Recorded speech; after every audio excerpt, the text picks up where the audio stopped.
Okay, ayan mga ka-agri at mga kaibigan. Hello po. Happy New Year po sa ating lahat. Ngayon po ay January 1 po.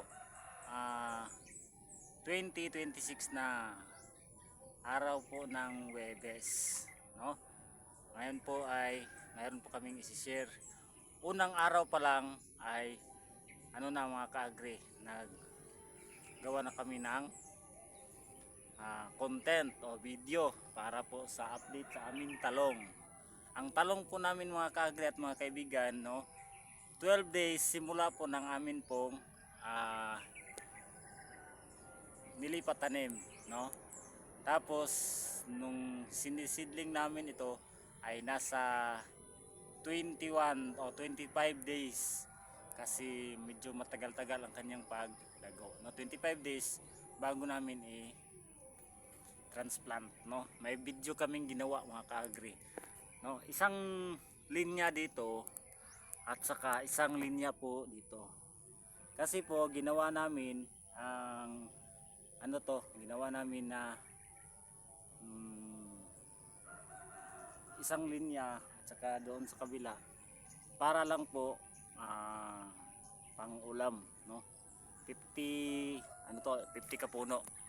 Tapos ang amin pong itatanim din sa kabila ay okra at saka sitaw. Mayroon kaming sitaw doon na matanda.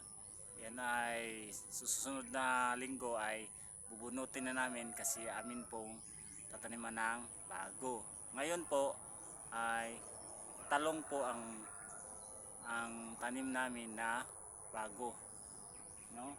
Tapos medyo matanda siya ng ilang linggo, no, kasi po doon po tayo magsimula sa mga kaagri sa lipatanim, kasi 12 days simula po ng lipatanim, tapos 55 days pwede na tayong mag harvest, no. Ngayon po isi-share namin sa inyo mga kaagri at mga kaibigan, ang aming talong ay variety po ay Cleopatra, no, Cleopatra.